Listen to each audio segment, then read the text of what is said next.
What would happen if we left food inside our tent and stored it there overnight? We decided to conduct an experiment by booking a designated campsite, setting up another tent with 2 cameras not too far away from our site. We placed some food leftovers inside the tent and around the area. We have never seen any animals while camping during the daytime, except squirrels and other rodents, mice, and beavers. And I mean never. Sometimes the empty forest gives you this feeling that there are no animals. Meanwhile, lots of curious eyes and sensitive ears and noses are watching you while you camp. Wild animals know we have food. They know we cook food, and they prefer not to bother us. They know that humans can be dangerous and abusive, so they prefer to stay invisible. But don't be fooled by a quiet forest. Spending month after month camping, we haven't seen what we saw our trail camera record in just one night. So should we leave food unattended inside or around our tent? We didn't have to wait long before we received our first notification. Even before sunset, we got a medium-sized fluffy predatory visitor come and eat all the pizza slices and all the bait fish. We have never seen this particular animal before in the wild, and it looks like a ferret or a small cat. We found out in the morning what it was. We were thinking that it was a whole family of them, maybe 3 or 4 animals, because they were different sizes and they had similar coat colors. From the way that these cuties behaved themselves, we assumed that we probably set up our experiment on their territory. Rodents, like eastern deer mice, don't wait for a long time to try our treats, and they were very active, probably due to the cooling night temperatures, and their activity sent us a lot of notifications. They were running all over the tent, as you can see. Eastern deer mice are nocturnal creatures who spend most of the day in areas such as trees or burrows where they have made these nests out of plant material. Wild animals can smell humans kilometers away, and they can stay nearby and watch us.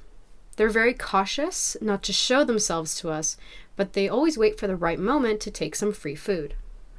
Another signal came right after midnight, indicating a larger animal. It was a deer. Probably the apples, watermelon, and peaches tempted this herbivorous animal to stop by and try our treats.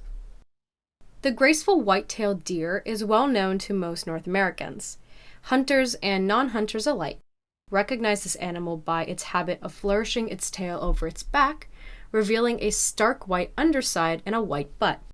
Of all North America's large animals, the white-tailed deer is the most widely distributed and most numerous. During the summer months, the deer can be found in most foresty areas where there's an abundance of food. Larger predators can be nearby too. They can observe humans from a distance without approaching, and they simply don't trust us and they're afraid. Wolves, foxes, and coyotes are the most careful and cunning animals. So we received another notification just before sunrise while we were in deep sleep. Just the right time for a coyote, don't you think? He scavenged on leftovers and quickly moved away. The coyote is a species of canine native to North America. It is smaller than its close relative, the wolf, and slightly smaller than the more closely related eastern wolf and red wolf. The coyote is listed as least concern due to its wide distribution and abundance throughout North America. You'd be surprised to learn that coyotes are highly versatile in its choice of food, but it is primarily carnivorous, with 90% of its diet consisting of meat. Prey species include white-tailed deer, rabbits, hares, rodents, birds, some amphibians excluding toads, lizards, and snakes. The coyote feeds on a variety of different produce, including blackberries, blueberries, pears, apples, peanuts, and carrots. And during the winter and early spring, the coyote can eat large quantities of grass, such as green wheat blades. The feast went on through the night. Small nocturnal rodents didn't wait for an invitation either. In the morning, we went to check what was left after this all-night party. And look who we found at the tent. A fisher. A young fisher. This cute predator has been frequently referred to as the fisher cat, but it is not a member of the feline family. It is a member of the weasel family. This fellow was probably very hungry and could smell another handful of chicken leftovers we brought with us. Despite the name fisher, this animal is not known to eat fish. Fishers have difficult relationships with humans. They have been trapped since the 18th century.